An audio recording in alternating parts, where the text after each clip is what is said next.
जय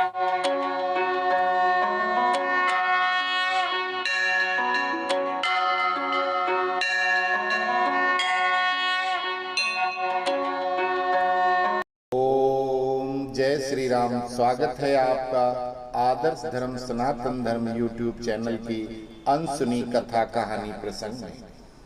आज का विषय प्रामाणिक रहस्यों के साथ सतयुग से चली आ रही परंपरा जो अब तक विद्यमान है उससे कनेक्ट करते हुए इस पौराणिक कथा का श्रवण करते हैं और जानते हैं उस मंदिर के बारे में जो वर्ष में सिर्फ एक दिन के लिए मनुष्यों को पूजा अर्चना का अधिकार देता है। जी हाँ, हमारे सनातन धर्म में ऐसी लाखों बातें हैं, प्रमाण हैं, जिनको सुनकर देखकर हैरानी होती है। आज हम आपको एक ऐसे मंदिर के बारे में बता रहे हैं जो पूरे वर्ष के 364 दिन बंद रहता है।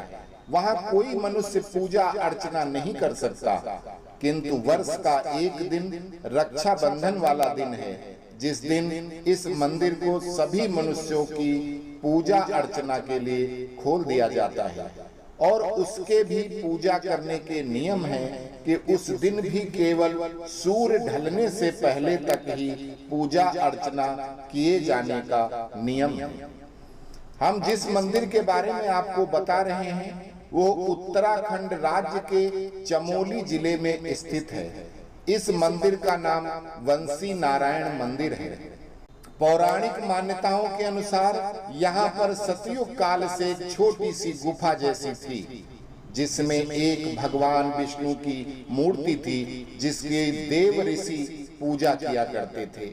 द्वापर में पांडव काल में भगवान श्री कृष्ण की प्रेरणा से उनके भक्त पांडवों ने इस मंदिर का निर्माण कार्य कराया था।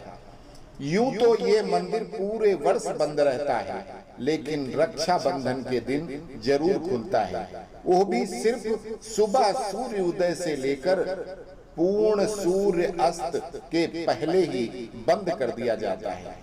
और यहाँ पर यही पूजा अर्चना का नियम है।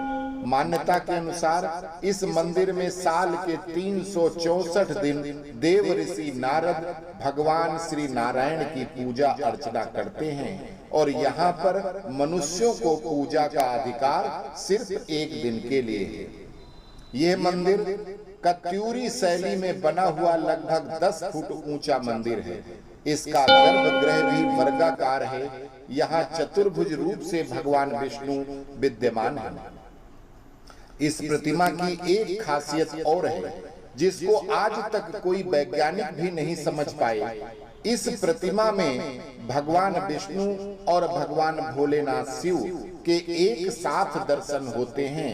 अर्थात ये प्रतिमा ये सिद्ध करती है कि भगवान विष्णु ही भगवान शिव हैं और भगवान शिव ही भगवान विष्णु हैं। दोनों दो शरीर एक आत्मा है। क्यों नहीं पूजा कर सकते मनुष्य? इसकी पौराणिक कथा क्या है? सतयुग के अंतिम चरण में भक्त प्रहलाद के पौत्र महात्मा विरोचन के पुत्र महान विष्णु भक्त महाबली राजा बलि ने त्रिलोक विजय किया। अपने पिता की छल से हत्या करवाने वाले इंद्र के स्वर्ग, यमराज के यमलोक, कुबेर के गंधर्व लोग, नागों के नागलोक और समस्त पृथ्वी को जीतकर सभी के अधिपति बन गए। तत्पश्चात देवताओं के राजा इंद्र का राज्य लेकर उनको मुक्त कर दिया। इंद्र भटकता हुआ भगवान विष्णु की शरण में गया तो भगवान बोले कि मैं अपने भक्त जिसने कोई अन्याय नहीं किया तुमको तुम्हारा राज्य दे दिया।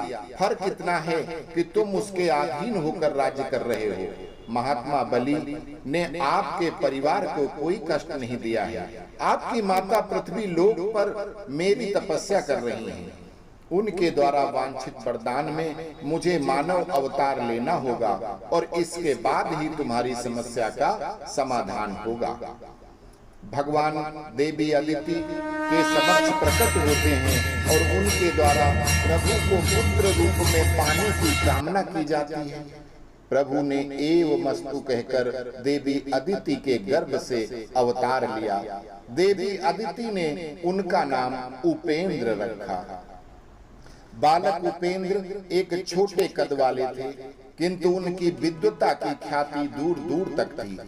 महाराज बलि अपनी 100वीं यज्ञ का आयोजन कर रहे थे, इसलिए उन्होंने जी भरकर सभी याचकों को दान दिया।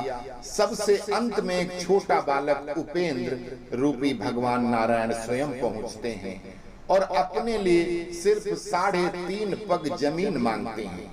राजा बलि उनका उपहास करते हैं, गुरु शुक्र की बात को नहीं सुनते और दान करने को वचनबद्ध होते हैं।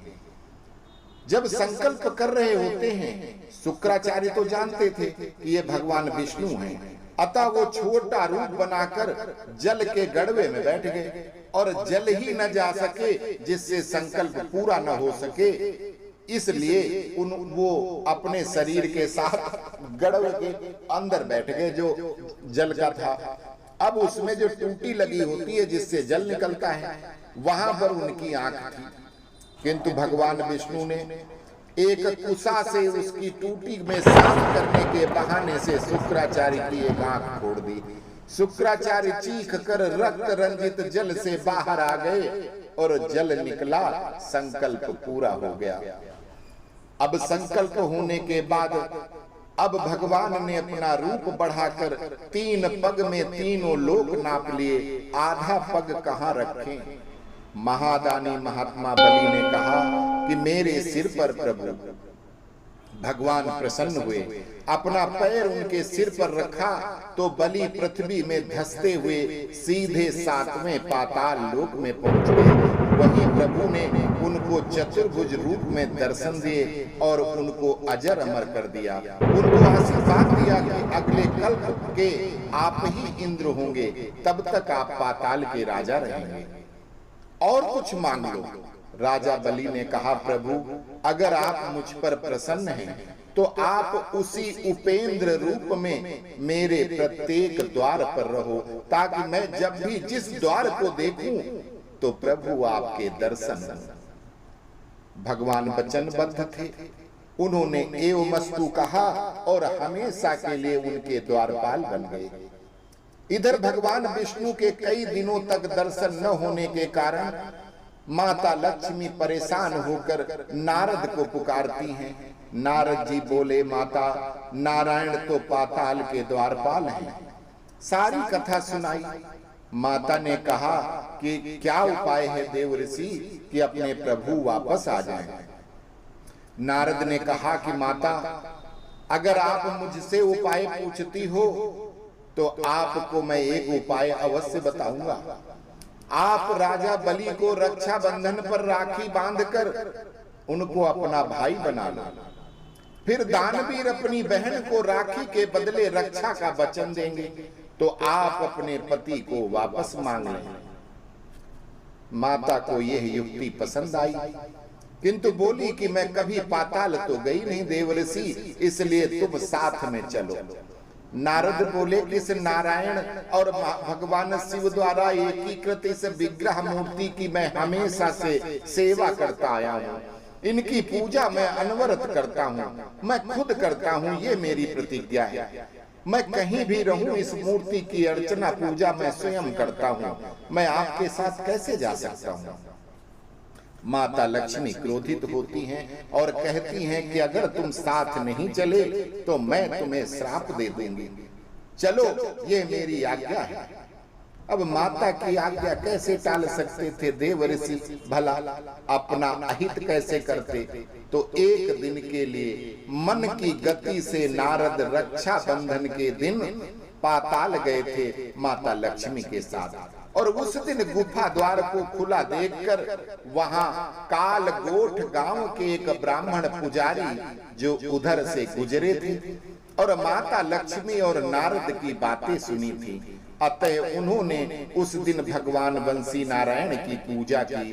शाम को नारद जी लौट कर आए और वहां फूल अक्षत भोग देखकर ध्यान लगाकर देखा तो पुजारी के पास जाकर बोले, अब से इस एक दिन के लिए मुझे हमेशा पाताल जाकर उपेंद्र बामन भगवान के दर्शन करने हैं और आप सिर्फ एक दिन पूजा अर्चना करेंगे।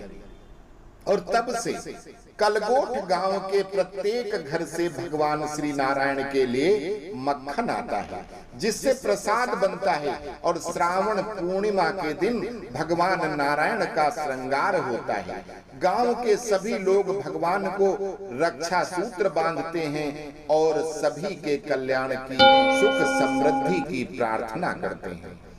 आप लोगों ने हमारा पिछला वीडियो 12 में से 8 गए तो 4 रहे मजबूत, जीता था जो हार गया, सच्चा है माता का पूत। वो वीडियो जरूर देखा होगा, अगर नहीं देखा है तो अवश्य देखना चाहिए। उसका लिंक मैं ऊपर आई में दे रहा हूँ।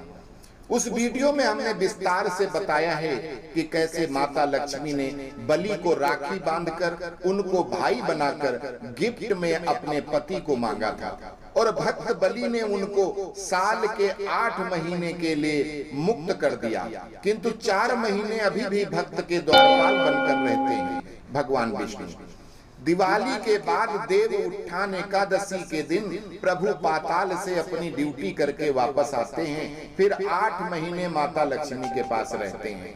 और इस तरह ये मंदिर पांडवों का बनवाया हुआ मंदिर है, और वर्ष में सिर्फ 1 दिन के लिए खुलता है, जिस दिन नारद जी लक्ष्मी माता के साथ बलि को राखी बंधवाने जाते हैं। उम्मीद करता हूं कि ये प्रसंग और पौराणिक मंदिर की जानकारी आपको अच्छी लगी होगी, और आप इस वीडियो को ज्यादा से ज्यादा लोगों में शेयर करके लाइक करेंगे, चैनल को सभी लोग सब्सक्राइब करेंगे। अस्तु, जय श्री नारायण।